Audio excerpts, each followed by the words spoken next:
स्वागत है आपका हमारे YouTube चैनल में।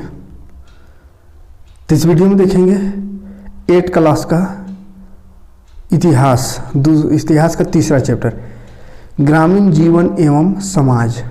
दूसरा चैप्टर हो चुका था 2021 का जो एग्ज़ाम होने वाला है बोर्ड एग्ज़ाम, उसमें जो चैप्टर पढ़ना है वही सब अभी करा रहे हैं। ठीक है, MCQ मल्टीपल चूज क्वेश्चन करा दे रहे हैं जो एग्ज़ाम में आने वाला है, जैसा क्वेश्चन आएगा जो चैप्टर से आएगा वही सब। ठीक है, तो एक चैप्टर हो गया है, ये दूसरा है, मतलब तीसरा ग्रामीण जीवन। पहला नहीं पढ़ना, दूसरा पढ़ना, तीसरा। तो दूसरा हो गया, तीसरा आज देखेंगे ग्रामीण जीवन एवं समाज। तो कंपनी को बंगाल की दीवानी मुगल बादशाह से कब हुई? बंगाल की दीवानी जो है मुगल बादशाह से कब हासिल हुआ अंग्रेज़ों को? तो वो दिन था 12 अगस्त 1765 ईस्वी।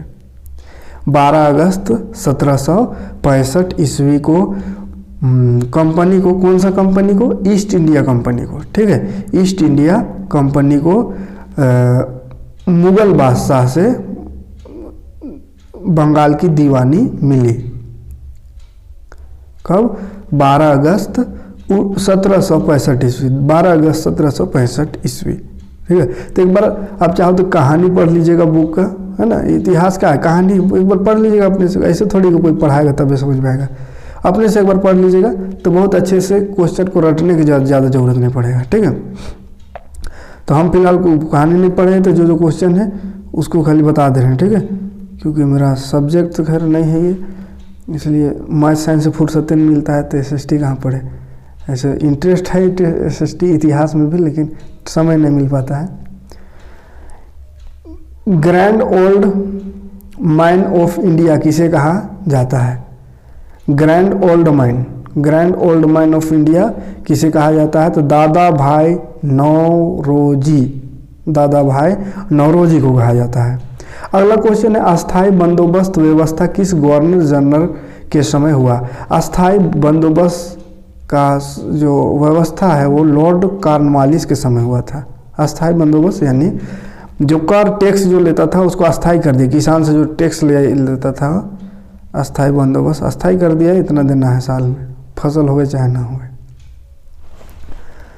अगला है महात्मा गांधी ने 1917 ईस्वी में नील बगान मालिकों के चंपारण में आंदोलन शुरू किया। चंपारण किस राज्य स्थित है? महात्मा गांधी बोल रहा है 1917 ईस्वी में नील बगान मालिकों के, यहाँ पे थोड़ा कट गया है, मतलब उस समय एक आंदोलन स्टार्ट किया। चंपारण ने जो आंदोलन स्टार्ट किया, तो वो चंपारण कहाँ है वो पूछा है। तो चंपारण बिहार में, सिंपल सा क्वेश्चन है, बिहार में है ना। अगला क्वेश्चन है धन की निकासी का सिद्धांत किसने दिया? धन की निकासी का सिद्धांत किसने दिया? धन की निकासी का सिद्धांत दादा भाई नौरोजी ने दिया। कौन? दादा भाई नौरोजी। महालवाड़ी व्यवस्था में महालदार किसे कहा जाता था? तो गांव को मुखिया को मेन बना दिया गया था इस योजना के तहत, महालवाड़ी व्यवस्था के तहत। और गांव का मुखिया है पूरा गांव का टैक्स वसूल करके, कर वसूल करके अंग्रेजों को दे देता था। उससे पहले जो बंगाल में हुआ था वो क्या था? अस्थाई बंदोबस्त, यानी कि क्या उठा, उसमें जमींदार को उठा दिया कि जमींदार को जमीन दे दिया गया और जमींदार किसान से पैसा उठा कर देता था, और जो किसान पैसा ना दे उसका जमीन छीना जाता था। जितना उस समय ये किया जाता था किसानों का, तो किसानों का शोषण करना चालू हुआ, यानी पूरे भारत को ही लूटना चालू कर दिया था अंग्रेजों ने ना। और लूटता डायरेक्ट नहीं था, इंडिया का ही आदमी को उठा करके, जैसे मुखिया कौन है? गांव का ही रहता था, इंडियन रहता था, उससे पैसा उठवाता था, है ना, ताकि अंग्रेज नज़र में ना आवे। उसी तरह है ना, वो लोग किसान से पैसा ज़बरदस्ती छीनता था। उन लोग का भी दिक्कत था, ज़बरदस्ती पैसा ना अंग्रेज़ों को दे उनसे ले करके, तो उन लोग का ज़मीन छीना जाता, है ना। तो ऐसा कर करके और भारत को लूटा गया। उस समय लूटना स्टार्ट हुआ था यही समय, है ना। हाँ, तो महालदार गांव का मुखिया को बना दिया है। नील विद्रोह कब आरंभ हुआ? नील विद्रोह आरंभ हुआ था 1859-60 ईस्वी में, है ना, 1859 से 60। नील विद्रोह क्या, तो नील का खेती अंग्रेज लोग जबरदस्ती किसानों को करवाया करते थे, क्योंकि नील का खेती, नील से पैसा ज़्यादा मिलता था। लेकिन पैसा ज़्यादा किसको, अंग्रेजों को मिलता था। ये लोग किसान से सस्ता में लेकर के उधर बेचते थे यूरोपीय देश में महंगा में। तो किसान को कोई लाभ नहीं हो रहा था, अंग्रेज को लाभ हो रहा था। और किसान को नुकसान हो रहा था। जहाँ तक नुकसान इसलिए हो रहा था कि नील का खेती जहाँ होता है उसके बाद फिर वहाँ पे धान की खेती सही नहीं होती है ना। जमीन का जो उपज है वो बहुत ज़्यादा ख़त्म हो जाता है नील का खेती बाद। तो इसीलिए किसान सब नील का खेती करना नहीं चाहते थे, लेकिन अंग्रेज जबरन नील का खेती करवाते थे। सब में बांध दिया गया था कि जैसे तुम्हारा इतना ज़मीन है बाबू, तो इतना तुमको नील का खेती करना है, बाकी बचल जगह में कुछ और करो। तो कुछ भाग को मतलब फिक्स कर दिया था कि इतना तुमको नील का खेती करना ही पड़ेगा। तो इसके खिलाफ आंदोलन शुरू हुआ 1859-60 में, है ना। उसके बाद फिर ये जो जबरदस्ती जो नील का खेती करवाते उसको हटा दिया गया।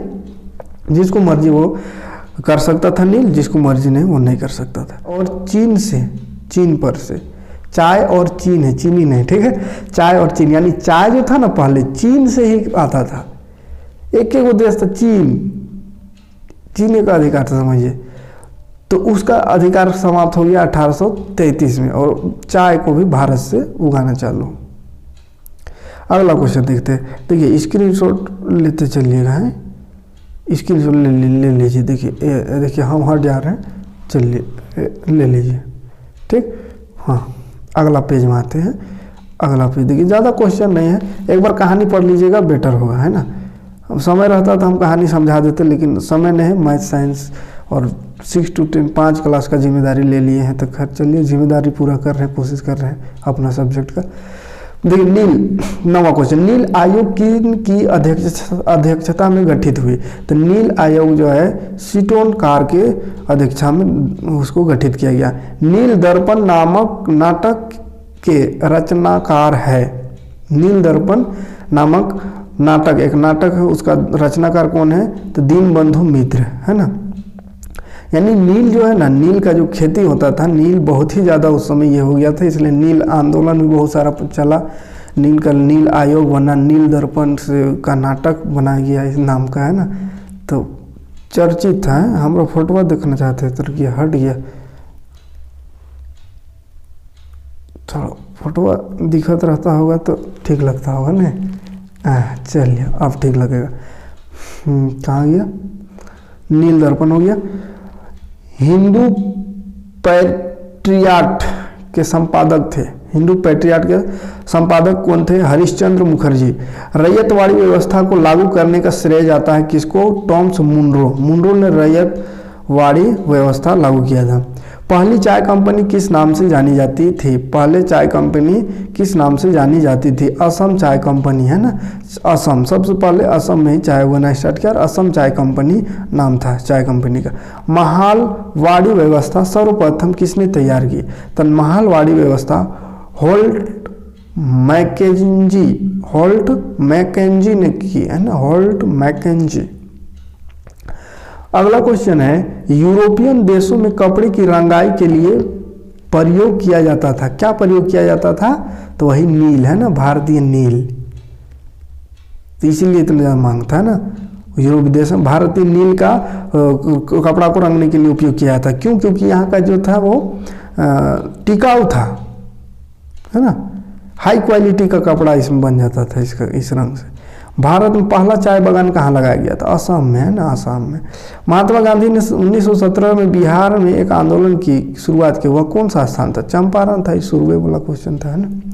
तो देखिए क्वेश्चन इतना ही दिया हुआ है इसमें बर्मा ऑपरेशन में, तो यही में से कुछ आएगा, है ना। एक बार बुक को अगर समय मिले तो आप पढ़ लीजिएगा। इतिहास कुछ खास नहीं है, बस कहानी पढ़ लीजिएगा तो थोड़ा थोड़ा अच्छा लगेगा, दिमाग में कुछ कहानी सब आ रहेगा तो याद करने में दिक्कत नहीं होगा, ठीक है। और समय मिलेगा तो लास्ट में देखेंगे, ऐसे तो समय नहीं मिल पाएगा क्योंकि साइंस भी नहीं पढ़ा पाए हैं पूरा अभी। तो चलिए मिलते हैं नेक्स्ट वीडियो में। स्क्रीनशॉट ले लीजिएगा, याद कीजिएगा, बुक नहीं होगा तो एक और पढ़िएगा, ज़्यादा क्वेश्चन नहीं, याद हो जाएगा। मिलते हैं नेक्स्ट वीडियो में। थैंक्स।